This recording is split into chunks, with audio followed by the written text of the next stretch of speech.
On a tous déjà cliqué sur un animé en se disant qu'il a l'air sympa, qu'on va passer un bon moment, jusqu'à ce qu'on se rende compte qu'il n'y a qu'un ou deux épisodes de sortie. Alors sur le moment, on se sent con, on se pose des questions parce que oui, c'est vrai, pourquoi je suis encore chez mes parents à toucher le RSA? Hein, pourquoi? Parce que moi je me la pose la question parce que, excusez-moi, je divague, mais on a tous déjà fait cette erreur et c'est pour ça qu'aujourd'hui, je vais la faire 3 fois en vous présentant 3 animés qui n'ont qu'un ou deux épisodes de sortie.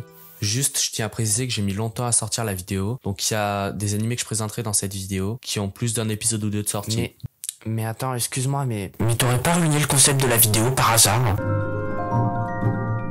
Le premier animé que je vais vous présenter et que j'ai regardé pour cette vidéo, c'est The Dreaming Man is Irrealist, ou en japonais Yumemiru Denshi wa Genjutsu. The Dreaming Man is Irrealist du coup. Cet anime nous raconte l'histoire de Sajo, un lycéen tout à fait normal, qui vit une vie normale, dans un lycée normal. Donc tout est normal en dehors du fait qu'il est très attaché à sa camarade de classe, qu'il la suit partout et est légèrement obsédé par elle. Oh ouais.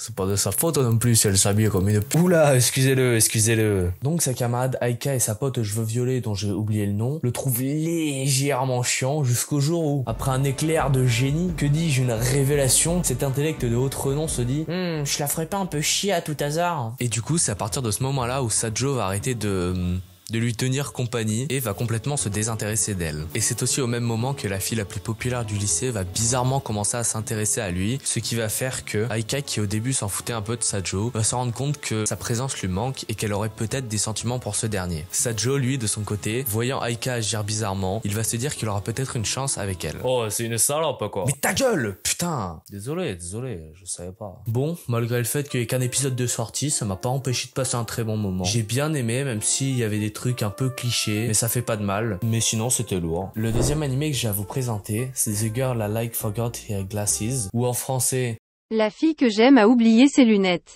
Oui, je vais vraiment chercher sur Google Trad. Mais bref, ça raconte quoi cet anime? Ça raconte l'histoire de Komura, un jeune garçon qui vient de faire sa entrée en 4e et est déjà tombé amoureux de sa camarade de classe. Cette dernière a une très mauvaise vue et a pour habitude d'oublier souvent ses lunettes, ce qui va donner lieu à des situations cocasses où le personnage principal va devoir l'aider à faire des tâches simples, mais à cause de la mauvaise vue de Mei, les deux protagonistes vont se rapprocher. Voilà, donc en gros, c'est ça l'histoire. Et pour la critique, je vais commencer par les points positifs parce que sinon je vais m'énerver. En premier lieu, faut dire que c'est beau, voire très beau. C'est vraiment bien animé et le chara-design de la meuf est stylé. Surtout qu'ils utilisent de la 2D et de la CGI très bien gérée, ce qui permet de donner lieu à des plans de caméra incroyables. Enfin, regardez-moi ça quoi.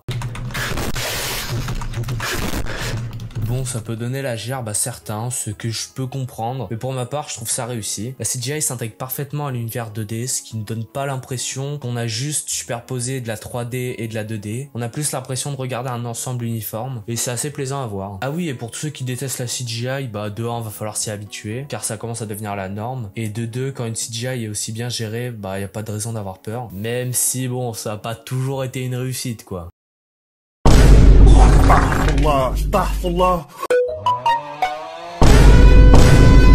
Mais bon, quand c'est bien géré comme ça, y a pas de raison de pas regarder. Même si en l'occurrence, vu ce que j'ai à vous dire sur l'animé, vous aurez peut-être pas forcément envie d'aller le voir juste après. Pour les points négatifs, je vais commencer par le plus évident, le perso principal.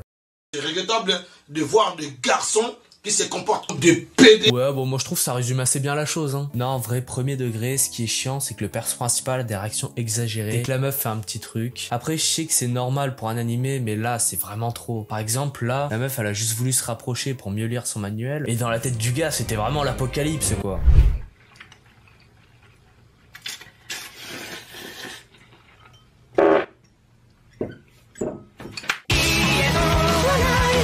Puis même, parlons-en de la meuf là. J'ai regardé en 4 épisodes, elle a cassé 5 fois ses lunettes. Alors je m'avance pas trop, mais à 150 € les lunettes, et même en comptant la promo Flelou, une paire achetée, la deuxième offerte, moi j'aurais été son père, je l'aurais renié. Voilà. Puis même, la meuf en général, elle est insupportable, mais regardez-moi ça, bordel. Et vas-y, que je le pousse timidement parce que je suis jalouse, mais putain, mais fais ça bien au moins. Fais-le un tacle à la jugulaire bien placé. Oh l'assassin! Oh l'assassin! En dehors des personnages, le vrai problème de l'anime, c'est que toute l'histoire, ça repose sur le fait que Mii oublie ses lunettes. Et ça donne un effet super forcé à l'intrigue, et à cause de ça, l'histoire elle avance pas. Donc cet anime, en fait, c'est juste un enchaînement de situations qu'on voit souvent dans les animés. Finalement, ça a pas vraiment de réelle histoire ou de fond. Donc pour résumer, c'est pas ouf pour l'instant, mais vous pouvez toujours aller le voir pour vous forger votre propre avis. Pour finir la vidéo, quoi de mieux que de finir par la masterclass qu'est l'anime Zom 100. Dans cet anime, on va suivre l'histoire d'Akira Tendo, qui travaille dans une boîte esclavagiste, qu'il exploite, et il a honnêtement une vie de merde. Ah, vous me croyez pas? Par exemple, la seule chose qui le fait tenir au travail et qui lui permet de ne pas lâcher est qu'il est amoureux de sa collègue de travail, Otori. Donc là, vous vous dites, oh, c'est mignon. Sauf que bah non. Là, sa collègue, elle se fait Bugs Bunny par son patron entre chaque pause clope. Et à côté de lui, en plus, hein. Le gars, en plus, c'est un putain de crasseux qui vit littéralement dans une déchetterie. Non mais regardez-moi ça, putain, c'est dégueulasse. Mais attends, mais c'est qui, lui? Le problème, c'est que il y a beaucoup moins de blanc déjà. Quand on regarde en détail les deux sauciflards, on fait direct la différence. On peut mettre dans le sachet du noix de jambon. Par contre, ça va être compliqué. À moins de... Ah si, c'est possible, regardez. Ah bah nickel, regardez. Vous le foutez à l'intérieur. Ah, par contre, il est bien serré. Hein. Donc bon, sa vie, elle est pas faux folle, mais un beau jour, en se levant, il va se rendre compte qu'il y a une invasion de zombies et que c'est la fin du monde. Bon, à ce moment-là, toute personne normalement constituée serait terrifiée et ou préparer un plan de survie ou une connerie comme ça. Et bah Akira, non. Lui, il est vraiment ravi à l'idée de cet apocalypse, et pour lui, c'est une nouvelle vie, il aura plus besoin d'aller au taf et il va pouvoir se reposer. Donc en résumé, c'est un fils de pute, hein. Non mais littéralement, tout le monde dehors est en train de crever, mais non, lui, sa seule préoccupation, c'est de se siffler des bières et de se toucher les couilles toute l'après-midi. La seule fois où il va paniquer, c'est quand il va se rendre compte qu'il n'y a plus de bière au frigo. Donc c'est bien beau tout ça, mais d'où il vient le nom de cet animé?